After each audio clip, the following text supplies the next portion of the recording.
नमस्कार, good evening, बहुत स्वागत है आप सबका। आप देख रहे हैं न्यूज डिकोड, आपके साथ मैं हूं पुनीत पाठक। चलिए बड़ी खबरों की खबर लेने का वक्त है। शुरुआत करते हैं आज के न्यूज डिकोड।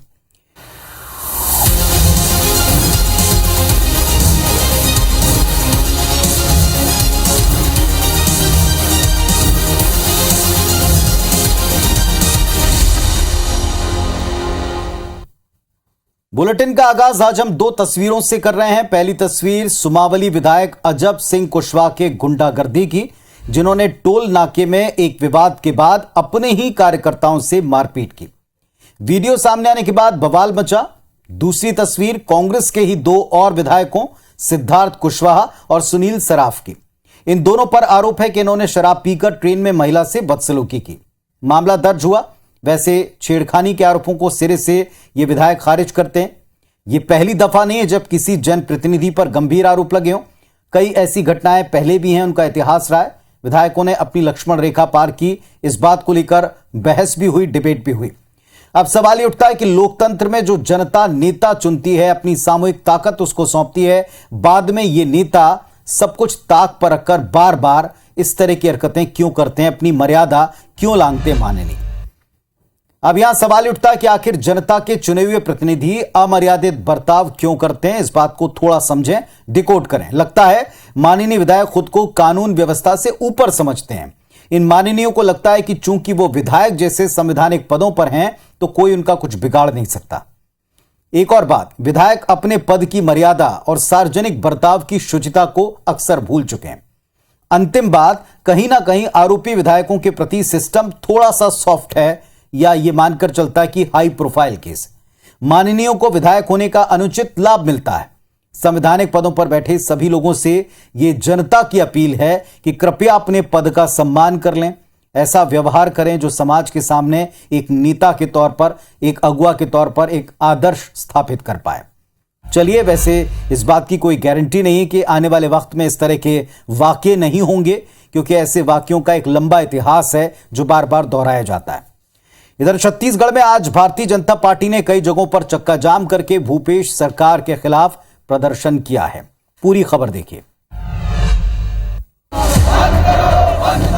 प्रदर्शन की तस्वीरें छत्तीसगढ़ की हैं, जहां आज बीजेपी ने कई जगहों पर चक्का जाम कर राज्य सरकार के खिलाफ प्रदर्शन किया। चक्का जाम की वजह आरक्षण था। पिछले महीने बिलासपुर हाईकोर्ट ने 58% आरक्षण को असंवैधानिक घोषित कर दिया था, जिसके बाद से लगातार बीजेपी भूपेश सरकार पर हमलावर है, तो वहीं कांग्रेस बीजेपी पर पलटवार कर रही है। जो हमारे आदिवासी समाज को 2011-12 से 32% आरक्षण था, उसको कटौती करके 20% किया गया है। छत्तीसगढ़ पहला एक ऐसा राज्य होगा जिसमें देश का जो कहते हैं जिसमें आरक्षण कम हो रहा है। भारतीय जनता पार्टी अपना स्टैंड क्लियर करे आरक्षण के मामले में। हमारा स्टैंड क्लियर है और हम लड़ रहे हैं, वो तो लड़ते हुए दिखाई नहीं दिए। ये तो हुई आरक्षण की बात। बीजेपी नेताओं ने आज से रायगढ़ जिले में पदयात्रा का आगाज किया, जो 3 दिनों तक चलेगी। ये पदयात्रा रायगढ़ में खराब सड़कों के मुद्दे को लेकर है। घरघोड़ा से रायगढ़ का रास्ता 4 दिनों से जाम है, वहाँ एक गाड़ी एक आदमी चल नहीं पा रहा है। इस स्थिति में जनता ने हमें विपक्ष का दायित्व दिया है, उस धर्म को निभाते हुए आज हम पदयात्रा कर रहे हैं पूरे 50 किलोमीटर की। कुल मिलाकर बीजेपी पूरी तरह एक्टिव है। जनता से सीधे जुड़े मुद्दों पर प्रदर्शन कर सरकार को असहज करने की कवायद कर रही है।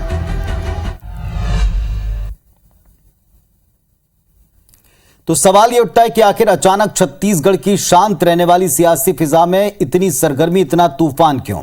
डिकोड करते हैं। आम जनता के लिहाज से देखें तो चुनाव अगले साल हैं, मतलब करीब 1 साल या थोड़ा सा वक्त ज्यादा। अर्थ यह कि आम जनता के लिए 1 साल का वक्त एक लंबी अवधि है, लेकिन सियासी दलों के लिहाज से आप देखें तो 1 साल का वक्त बड़ा कम होता है। उल्टी गिनती शुरू हो गई। विज्ञापन की दुनिया में कहा जाता है, अगर आप अपना प्रोडक्ट बेचना चाहते हैं तो सही तरीके से सही वक्त पर अपना प्रचार अभियान शुरू कर दें, ताकि कस्टमर को पहले उत्पाद की जानकारी मिल जाए और उत्पाद के लिए जिज्ञासा पैदा हो, उत्पाद पर विश्वास बढ़े। राजनीति का भी आज की तारीख में कुछ इसी तरह का नियम है। अगर राजनीति में कामयाब होना है तो सही वक्त पर प्रचार शुरू करना होगा, सही रणनीति बनानी होगी, लोगों का ध्यान अपनी तरफ रखना होगा। बीजेपी यही कर रही है और साथ ही कांग्रेस पार्टी इस बात का पूरा ख्याल कर रही है कि विपक्ष इसमें कामयाब ना हो और अपनी तैयारी भी कर रही है पदयात्राओं के जरिए। यह देखना दिलचस्प होगा कि किसकी रणनीति जमीन पर कितनी सटीक, कितनी कारगर रहती। चलिए अब ग्वालियर में भारत जोड़ो यात्रा को लेकर एक बैठक चर्चा में आ गई। क्यों चर्चा में आ गई, कांग्रेस की पुरानी बीमारी यहां कैसे उठ गई, देखें आप। ग्वालियर में भारत जोड़ो यात्रा को लेकर हो रही बैठक में यात्रा प्रभारी योगेंद्र तोमर और जिला अध्यक्ष देवेंद्र शर्मा के बीच विवाद हो गया। योगेंद्र तोमर देवेंद्र शर्मा से भिड़ गए और अपने समर्थकों से बंदूकें निकाल लाने के लिए कहा। कांग्रेस जिला अध्यक्ष देवेंद्र शर्मा का कहना है कि ऐसे लोगों के साथ काम करना मुश्किल है। मुझसे विवाद कर रहे थे, मैं प्रदेश कांग्रेस को अवगत करा दिया है, वो प्रदेश कांग्रेस अपने आप कार्रवाई करेगी। इधर भारत जोड़ो यात्रा के ग्वालियर प्रभारी योगेंद्र तोमर कहते हैं कि कांग्रेस जिला अध्यक्ष ज्योतिरादित्य सिंधिया की बी टीम के तौर पर काम कर रहे हैं और कांग्रेस को खत्म करने की कोशिश में है। इस तरह दबाव में काम कोई भी कार्यकर्ता नहीं कर सकता, क्योंकि देवेंद्र शर्मा और सुनील शर्मा दोनों सिंधिया के इशारे में काम करते हैं। इस पूरे विवाद पर बीजेपी चुटकी ले रही कि बंदूक चलना यदि लोकतंत्र है तो ऐसा लोकतंत्र कांग्रेस को ही मुबारक हो। पूरे देश को जोड़ने का नारा दे रही कांग्रेस हर बार की तरह इस बार भी अपनी ही पार्टी में अंदरूनी गुटबाजी का शिकार होती दिख रही है। तो मध्य प्रदेश में कांग्रेस की हालत आपने इस खबर के द्वारा देख ली, समझ ली, और खासतौर पर उस जगह जहां पार्टी सबसे बड़ी टूट झेल चुकी है। क्या मायने हैं इसके, रिकॉर्ड करें। कांग्रेस देश की सबसे पुरानी पार्टी है और इन दिनों अपने बेहद मुश्किल दौर से गुजर रही है। ऐसे में अगर कांग्रेस कहीं किसी राज्य में उल्लेखनीय भूमिका में है तो इसमें गिने चुने राज्य हैं। इसमें आप मध्य प्रदेश को भी थोड़ा काउंट कर सकते हैं, क्योंकि पिछली दफा जनता ने इस पर विश्वास किया। गुटबाजी की समस्या कांग्रेस के शीर्ष नेतृत्व के लिए हमेशा से दुविधा पैदा करती रही। अभी भी राजस्थान में गहलोत पायलट का विवाद समाप्त नहीं हुआ, बस केवल कुछ शांत सा वातावरण है। कांग्रेस अध्यक्ष के चुनाव के नतीजों तक ऐसी शांति रहेगी, ऐसे कयास हैं। मध्य प्रदेश की बात करें तो भारत जोड़ो यात्रा को लेकर होने वाली बैठक में हंगामा यह बात साबित करती है कि मध्य प्रदेश में कांग्रेस के भीतर सब कुछ ठीक नहीं। जिला स्तर से लेकर प्रदेश स्तर तक पार्टी में गुटबाजी है और ऐसे वक्त में पीसीसी चीफ के सामने सबसे बड़ी चुनौती पार्टी से गुटबाजी को खत्म करने की है। कमलनाथ क्या ऐसा कर पाते हैं, इस चुनौती को पार पा पाते हैं, ये उनके सामने सबसे बड़ा सवाल उनके लिए। अगली खबर छत्तीसगढ़ से, जहां 2 दिवसीय कलेक्टर एसपी कॉन्फ्रेंस का आज पहला दिन था। इस दौरान मुख्यमंत्री भूपेश के तल्ख तेवर दिखाई पड़े हैं। कई मुद्दों पर उन्होंने सीधे सीधे अधिकारियों को ताकीद किया है। देखें पूरी खबर। 2 दिवसीय कलेक्टर एसपी कॉन्फ्रेंस के पहले दिन सीएम भूपेश बघेल के तल्ख तेवर नजर आए। पुलिस अधिकारियों से चर्चा करते हुए सीएम भूपेश ने चाकूबाजी, नशा और ऑनलाइन सट्टा जैसे अपराधों को जड़ से खत्म करने का निर्देश दिया है। वहीं चिटफंड के मामले में धीमी कार्रवाई पर मुख्यमंत्री ने नाराजगी जताई। पुलिस को अपराधियों के साथ जीरो टॉलरेंस की नीति अपनाने के निर्देश मिले हैं। चिटफंड कंपनियों के जो पैसा है अभी तक के करीब 37 करोड़ के आसपास वापस हो चुका है, इसमें तेजी लाने की बात है। ओडिशा से हो रही गांजे की तस्करी को लेकर सीएम ने सख्त एक्शन न लेने पर अधिकारियों को फटकारा। अभी तक के लगभग 1,10,000 किलोग्राम गांजा जब्त किया गया है। बड़ी उपलब्धि है, लेकिन इस मामले में उड़ीसा सरकार से बातचीत हो भी रही है, इसके वहाँ जो उत्पादन हो रहा है उसे रोका जाए। पुलिस कर्मचारियों को कुछ जिलों में साप्ताहिक अवकाश नहीं मिल रहा, जिस पर सीएम ने सभी जगहों पर साप्ताहिक अवकाश के लिए आईजी को समीक्षा के निर्देश दिए हैं। तो अपराध को लेकर भूपेश बघेल और सरकार बेहद सख्त है। आज अधिकारियों को सख्त निर्देश देने के क्या मायने हैं, जरा इसको डिकोड करते हैं। बीते करीब 6 महीने देखे हैं बीजेपी राज्य में कानून व्यवस्था के मुद्दे पर हर एक वारदात के बाद मुद्दा उठाती रही, बयानबाजी करती रही। बीजेपी राज्य में बिगड़ती कानून व्यवस्था पर पूरी तरीके से सरकार को घेरना चाहती है। सीएम भूपेश बघेल ने आज अधिकारियों पर इस बात को लेकर सख्त नाराजगी जताई, अपराध पर लगाम कसने के निर्देश दिए और इसी बहाने सीएम बघेल ने अपने विरोधियों को यह संदेश दिया कि वे कानून व्यवस्था के मसले पर बेहद संजीदा हैं। उन्हें अब इस राजनीति करने का अवसर वो देना नहीं चाहते। ये संदेश आम जनता के लिए कि सीएम भूपेश अपराध के खिलाफ जीरो टॉलरेंस की नीति रखते हैं।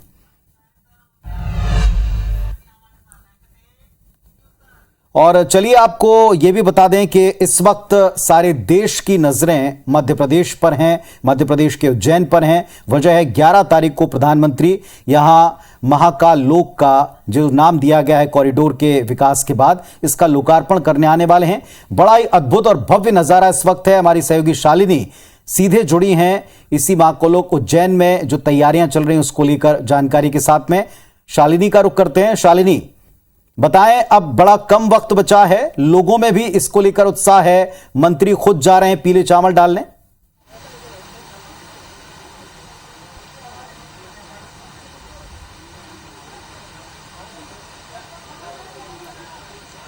निश्चित तौर पर पुनीत, क्योंकि बेसब्री से इंतजार है। पूरी उज्जैन जो नगरी है वो दीपावली के मोड में जा चुकी है। हर जगह जगमगाहट जगमगाहट और जगमगाहट नजर आ रही है।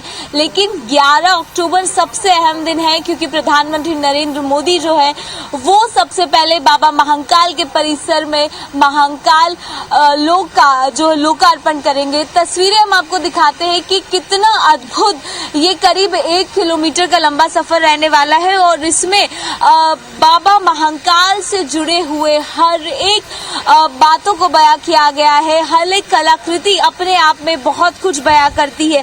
सबसे पहले जो तस्वीरें मैं आपको दिखाती हूँ, ये प्रीमाइसेस से जैसे ही एंटर होते हैं उसके बाद आपको सबसे पहले ये लोटस फाउंड नजर आएगा, जहां पर आप देख सकते हैं कि कितना खूबसूरत है। कमल खिले हुए आपको नजर आ रहे होंगे और इसके साथ ही जो शिव जी है वो एक अलग ही चिंतन मनन वाली जो मुद्रा है उसमें नजर आ रहे होंगे। और ये बेहद ज्यादा खास और आकर्षित करता है, क्योंकि ये जो पूरे परिसर को सजाया गया है इसमें आधुनिकता के साथ साथ सनातन धर्म से जुड़ी हर एक बारीकी को खास तौर पर दर्शाया गया है। दूसरी तरफ की तस्वीरें दिखाऊं मैं पुनीत, तो आप देख सकते हैं कि यहाँ पर 108 पिल्लर बनाए गए हैं और हर एक पिल्लर जो है वो शिव से जुड़ी हुई यादों को सजोए हुए हैं। शिव के द्वारा किए गए तांडव रूप हो या अलग अलग उन्होंने जो भी कार्य किए हैं उसको खास तौर पर सुशोभित करने का काम जो है वो किया गया है।